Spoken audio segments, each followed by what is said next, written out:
안녕하세요. 오늘은 화학원 공부법에 대해서 이야기하려고 해요. 어떻게 보면 이제 앞으로 올릴 영상들보다 가장 중요한 영상이 될 것 같고요. 가장 중요한 내용이에요, 사실.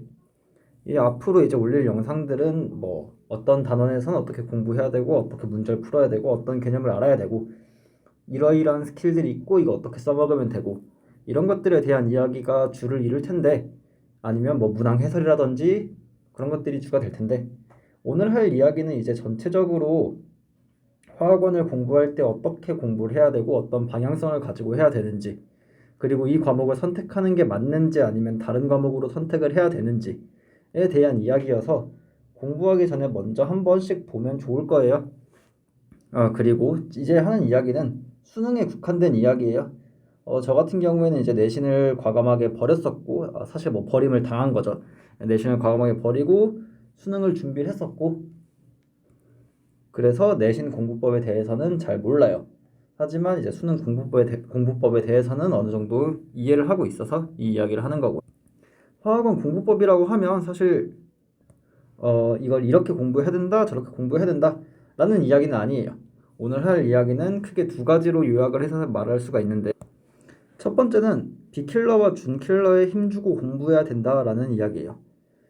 이게 어떻게 생각을 하면 B킬러와 준킬러, 화학원 같은 경우는 B킬러, 준킬러가 상당히 쉬운 편에 속하고 킬러가 어려운 편에 속하기 때문에 킬러에 힘을 줘야지 더 고득점을 받을 수 있지 않냐? 라고 생각할 수도 있지만 사실 이게 대부분이 하는 착각 중에 하나이죠. 화학원은 정말로 B킬러와 준킬러에 더 많은 힘을 쏟아서 공부를 해야 되는 과목이에요. 보통 이제 뭐 B킬러와 킬러를 뭐 3대 7로 공부를 한다라고 하면 제가 생각할 때는 오히려 7대 3으로 공부를 하는 것이 맞다라고 생각을 해요. 대부분의 학생들한테는. 물론 이제 1등급을 고정적으로 받고 있는 학생들, 그 중에서도 고정 50점을 올리고 싶은 학생들은 당연히 킬러에 좀 더 힘을 줘야겠죠. 하지만 대부분의 학생들은 B킬러와 준킬러에 더 힘을 주는 게 맞다라는 이야기를 할 거고요. 두 번째로 이야기할 거는 실수하면 피 본다는 거예요. 이게 뭐 모든 과목이 그러겠죠. 국어도 실수하면 큰일 나고 수학도 실수하면 큰일 나고 뭐 전 과목이 다 실수하면 큰일이 나겠지만 탐구 중에서 화학원은 특히 그게 더 심한 과목이에요. 실수 하나에 등급이 확확 바뀌고 백분위가 확확 바뀌는 과목은 화학원이 가장 심하다라고 이야기를 할 수가 있을 것 같아요. 물론 사탐은 이게 더 심하겠지만 과탐 중에서는 화학이 가장 심하다라고 생각을 하면 될 것 같아요. 그래서 이 이야기를 이 두 가지에 대해서 이야기를 할 건데 일단 첫 번째 B킬러, 준킬러에 힘을 줘야 된다라는 거에 대해서 이야기를 해볼게요. 먼저 첫 번째로 화학원 하면 가장 먼저 떠오르는 게 타임어택이에요. 생각해보면 3페이지를 풀고 있는데 종이 친다던가 아니면 4페이지를 들어가서 한 문제를 푸니까 시간이 부족해서 마킹을 하고 두 문제는 찍는다던가 이러한 썰들을 많이 들을 수 있을 거예요. 실제로 화학원 같은 경우 다른 과목에 비해서 1, 2, 3페이지, 특히 2, 3페이지에서 시간이 오래 걸리는 문제들이 많이 나와요. 예를 들어서 오비탈, 전자배치, 뭐 pH, 몰농도 이러한 문제들, 뭐 요즘에는 동위원소 문제까지 그리고 주기적 성질 뭐 이런 문제들이 시간을 생각보다 많이 끌어요. 그러다 보니까 30분이라는 시간 속에서 그리고 국어, 수학, 영어를 풀고 나서 지친 상태에서 30분의 시간 동안 20문제를 다 푸는 게 상당히 어렵죠. 그러다가 이제 1, 2, 3페이지에서 한 번이라도 삐끗을 하면 거기서 시간이 2분, 3분이 날아가면 이제 19번, 20번을 쳐다도 못 보고 그냥 찍고 넘어가게 되는 경우들이 종종 생겨요. 그리고 이에 대한 그러한 이야기들은 여기저기서 들리죠. 이러한 문제가 생기는 이유 중에 가장 큰 이유는 B킬러가 쉽기 때문이에요. 아니 왜 B킬러가 쉬운데 시간이 오래 걸리냐? 상당히 역설적으로 들릴 수도 있는데요. 이게 왜 그러냐면 생각해보면 학생들은 기출 문제를 일단 풀게 되고 사설 문제를 풀게 되고 사설 모의고사를 풀게 되는데 B킬러를 풀면 다 맞아요. 화학은 B킬러는 정말 그냥 개념 자체를 물어보는 경우가 많아가지고 그리고 계산 자체도 식을 세운다면 계산도 깔끔하게 나와요. 그래서 생각 좀 하고 문제를 풀고 하면 다 맞아요. 정답률이 한 90% 나오고 문제 풀 때 90%, 95%, 99%의 정답률이 나오니까 학생들이 이제 착각을 하죠. 나는 이제 B킬러는 잘 하니까 정답률 20%, 10% 나오는 킬러에 좀 더 집중을 해야겠다. 혹은 준킬러에 집중을 해야겠다. 근데 이게 착각인 게 사실 이 빅킬러가 쉬운 건 정답을 맞추는 게 쉬운 거지 시간 내에 풀어내는 게 쉬운 건 아니에요. 수능에서 탐구 과목 같은 경우는 30분 동안 20문제를 풀어야 되죠. 마킹하는 시간을 빼면 29분이라고 가정을 하고 킬러 문제 한 문제당 5분씩 걸린다고 가정을 해가지고 생각을 해보면 18문제를 19분 내에 풀어낼 수 있어야 돼요. 간단하게 생각하면 한 문제당 1분이죠. 한 문제당 1분인데 준킬러 문제, 예를 들어 동위원소 문제라든지 뭐 pH, 주기적 성질 이런 문제들은 한 문제에 1분 이상이 걸려요. 2분에서 3분이 걸리겠죠. 그러면 이게 무슨 소리냐? 1페이지와 2페이지 문제는 1분 걸려서 푸는 게 아니라 30초 걸려서 풀어야 돼요. 30초.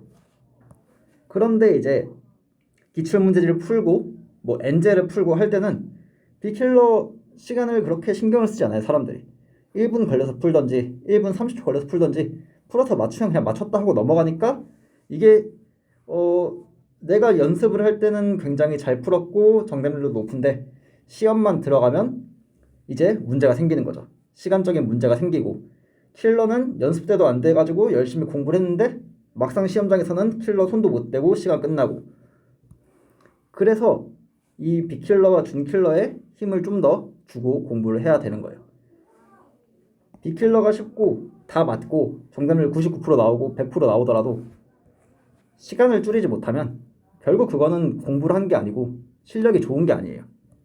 그래서 유형별로 내가 이 문제는 몇 초 내에 풀어야 된다 라는 가이드라인을 잡아놓고 그 시간 내에 풀었을 때가 맞았다 라고 체크를 해주고 그때의 정답률을 생각을 해줘야 돼요. 다시 한번 말하지만 빅킬러 특히 1, 2페이지의 문제들은 1분 이상 걸려서 풀었다면 그건 맞은 게 아니에요.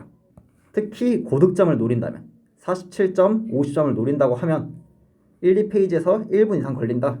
그거는 다 틀렸다라고 가정을 하고 다시 공부를 하는 게 화학원에서 고득점을 받기 위한 필수 조건 중에 하나다 라고 생각을 해주면 될 것 같아요. 자, 그럼 47점, 50점을 노린 학생들은 시간 문제가 생기는 거고요. 그 다음에 만약에 40점 이상 화학원에서 3등급 이상을 받고 싶다 라고 한다면 사실 양적 관계와 중화 반응을 그냥 버리고 빅킬러만 파도 44점이 나와요. 찍어서 한 문제를 맞춘 다음에 47점이 나오겠죠. 아무튼 40점 이상 그러면 이제 킬러 두 문제를 버리고 준킬러 중에서 잘 안되는 문제 한 문제, 예를 들어서 화학식량과 몰파트라든지 동위원소라든지 그것까지 하나를 버리면 41점. 그러면 3등급을 노린다라고 하면 이 세 개를 던지고 17문제만 30분 내에 풀어내면 돼요. 그러면 당연히 킬러 그냥 버리고 빅킬러, 준킬러 공부 열심히 하는 게 더 효과가 좋겠죠. 그래서 47점, 50점을 노린 학생들이나 40점 이상을 노린 학생들이나 아니면 35점 이상을 노린 학생들이나 킬러보다 빅킬러, 준킬러에 힘주는 게 맞아요. 그래서 이제 아무튼 문제를 기출문제를 풀고 엔제를 풀고 할 때 내가 아무리 문제를 다 맞고 정답률이 높고 하더라도 시간 내에 들어오지 못하면 그건 틀린 거다 라는 마음가짐으로 공부를 하는 게 훨씬 더 도움이 될 거예요. 원하는 점수를 얻는데. 그러면 이제 빅킬러와 준킬러에 힘주고 공부해야 된다라는 거에 대한 이야기는 이 정도로 마치고요. 두 번째, 실수를 하면 안 된다에 대한 이야기를 해볼게요. 네, 실수하면 피 본다라는 거에 대해서는 올해 그 화학원 결과를 가지고 이야기를 할 텐데요. 일단 집중해서 봐야 될 것 중에 하나가 평균이 30.59점이라는 거예요. 다른 과목들을 한번 생각해보면 지구과학 원 같은 경우에는 23.06점, 생명과학 원 같은 경우에는 26.35점, 물리 원 같은 경우에는 25.38점이에요. 평균이. 화학원의 평균이 유독 높아요. 화학원의 평균이 유독 높은 이유는 앞서 말한 것처럼 빅킬러가 맞추기에 쉽기 때문이에요. 그래서 공부를 덜 한 학생들도 30점 이상을 충분히 받을 수 있는 시험지가 화학원의 시험지예요. 평균이 높다는 거는 그만큼 상위권에 사람들이 많이 몰려있다는 걸 뜻하기도 해요. 얼마나 많은 사람들이 몰려있냐를 지금 확인을 해보면 50점부터 47점까지 3.12%가 있고요. 45점까지는 7.67%가 있어요. 43점까지는 13.56%가 있고 40점까지는 26.24%가 있어요. 이 40점 혹은 41점이 무엇을 의미하냐라고 하면 양적 관계와 중합하는 킬러 2개 틀리고 3점짜리 하나 더 틀린 거예요. 킬러 2개 틀리고 하나 더 틀리는 사람이 물론 40점까지 포함하면 뭐 2개 더 틀리는 사람이 26%나 되는 거예요. 4분의 1. 전체 응시자 수의 4분의 1이 이 점수를 받고 있어요. 탐구는 100분의 1을 반영하니까 100분의 1로 생각을 해볼게요. 50점을 맞는 사람이 하나 실수해가지고 3점은 틀렸다. 100분의 1가 마이너스 2가 돼요. 47을 받던 사람이 실수해서 하나를 틀렸다. 44를 받았다. 라고 하면 100분의 2가 마이너스 7이 돼요. 44를 받던 사람이 실수를 해서 하나를 틀렸다. 하면 100분의 2가 마이너스 13이 돼요. 실수를 하나하나를 할 때마다 100분의 2가 엄청나게 떨어지죠. 이제 최저를 맞추려고 화학원을 하는 사람들도 실수 하나면 등급이 바뀌면서 문제가 생기고, 정시를 준비하면서 화학원을 하는 사람들도 실수 하나하나마다 100분의 2가 이렇게 까여요. 그러니까 실수를 하지 않는 게 중요하다라는 이야기를 하고 싶었고요. 근데 또 화학원이 보면 실수가 굉장히 많이 나오는 과목 중에 하나예요. 특히 올해 4번 같은 경우 정답률이 거의 반타작이었죠. 1페이지에서 반타작의 정답률이 나오는 거는 정말 있을 수 없는 일인데 왜 이런 문제가 생겼냐? 실수 때문이죠. 실수를 하게 되는 가장 큰 이유 중에 하나가 앞서 말한 것처럼 화학원이 타임어택의 성격이 강하기 때문이에요. 실수한 이유가 급하기 때문이에요. 시간이 부족하니까 앞에서 빨리 풀어야 된다는 압박감 때문에 문제를 대충 읽고 대충 풀고, 대충이라기보다 그냥 빠르게 읽고 빠르게 풀다 보니까 실수가 생겨요. 그런데 실수하면 등급이 떨어지죠. 그래서 타임어택이라는 그 부담감 때문에 실수가 더 늘어나고, 실수를 하면 등급이 떨어지고 화학원에 대한 혐오는 증가하죠. 그래서 항상 수능만 끝나면 뭐 화학원은 선택하면 안 된다, 이런 피해자들의 간증이 넘쳐나게 돼요. 그래서 그런 간증에 참여하고 싶지 않다라고 한다면 이 실수하지 않도록 문제를 빠르게 읽는 게 아닌 정독을 하는 게 좋아요. 정독을 하고 문제 요지를 파악을 하고 문제를 풀어줘야 실수를 하지 않겠죠. 아니 그런데 타임어택인데 어떻게 문제를 정독을 하냐, 시간이 그렇게 넘쳐나냐라고 할 수가 있는데, 그래서 B킬러와 준킬러에 좀 더 집중을 해야 되는 거예요. B킬러와 준킬러에서 시간 단축은 문제를 빨리 읽는 게 중요하지 않아요. 문제를 정독하나 빨리 읽나, 그 차이는 한 문제당 5초도 차이가 안 나요.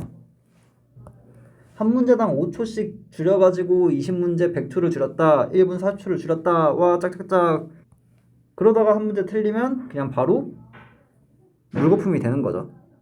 그래서 이 5초를 줄이는 게 아니라 시간 단축을 하는 거는 문제를 읽고 풀이를 떠올리고 이 사이의 시간을 줄이는 게 핵심이에요. 그러니까 문제를 읽고 이거 어떻게 풀어야 되지? 이렇게 풀어야 되나? 저렇게 풀어야 되나? 이렇게 푸는 게 맞는 것 같은데 하는 시간이 사실 대부분이에요. 그리고 여기서 단축할 수 있는 시간이 문제를 빨리 읽는 것보다 훨씬 더 많아요. 그래서 이 문제를 읽고 풀이를 떠올리는 시간을 단축할 수 있다면 화학원이 그렇게까지 타임어택으로 느껴지지 않을 수도 있어요. 주위에 보면 화학원을 뭐 다 푸는데 뭐 15분이 걸린다, 12분이 걸린다, 뭐 18분이 걸린다, 20분이 걸린다, 이런 사람들이 꽤 많아요. 얘네들이 뭐 속독을 엄청나게 빨리 하고 문제를 1초 만에 읽고, 혹은 뭐 킬러를 뭐 1분 만에 풀고, 이렇게 해서 15분, 12분이 걸리는 게 아니에요, 절대. 그 학생들은 이 시간이 굉장히 짧아요. 문제를 읽고 풀이를 떠올리는 게. 그래서 문제를 읽고 바로 풀이를 쓸 수가 있는 학생들인 거죠. 그렇게까지 시간을 줄일 필요 없어요, 사실. 뭐 12분 풀어가지고 50점을 받나? 30분 꽉꽉 채워서 풀어서 50점을 받나? 대학에서는 똑같이 50점으로 봐요. 그래서 그 정도까지 줄일 필요는 없지만 그래도 30분 내에 풀 수 있을 정도까지는 줄여줘야 된다. 그 줄이는 거는 이 문제를 빨리 읽어가지고 5초를 줄이는 게 아니라 문제를 읽고 풀이를 떠올리는 이 시간을 줄이는 게 핵심이다. 그래서 요약을 하면 화학 1은 타임 어택이 굉장히 심한 과목이고 뭐 그런 과목으로 알려져 있고, 그러면 이제 그거를 줄이기 위해서는 B킬러와 준킬러에서 시간을 많이 줄여야 돼요. B킬러와 준킬러에서 시간을 줄이는데 또 실수하면 이게 문제가 많이 생기는 과목이다 보니까 실수하지 않도록 문제를 정독하는 그러한 습관을 가져야 돼요. 문제를 정독해서 정확한 정보를 얻은 다음에 그 다음에 이제 풀이를 떠올리는 데까지의 이 시간을 단축할 수 있도록 계속해서 연습을 해나가야 되는 거죠. 이 연습을 하기 위해서는 문제의 조건과 어떤 조건이 주어졌을 때 어떻게 풀이를 한다, 이런 것들을 다 정리를 해두는 게 좋을 거예요. 네, 그래서 이 점 유념해가지고 문제를 풀 때 B킬러, 준킬러 단순히 문제를 맞추는 게 중요한 게 아니라 시간 내에 풀어야 된다 라는 거 생각을 해주면 좋을 것 같아요. 적어도 킬러 공부를 열심히 해놓고 시험장에서 시간이 부족해서 킬러를 못 푸는 그러한 불상사만은 없도록 말이죠. 네, 그러면 이제 오늘 할 이야기는 이 정도에서 마치도록 하고요. 뭐 질문하고 싶은 거 있거나 그런 거 있으면 아래 댓글에 남겨져 있는 루트 통해 가지고 연락 주시거나 아니면 댓글로 답변 달아주시고, 답변이래, 뭐 질문하거나 뭐 맘대로 하면 돼요.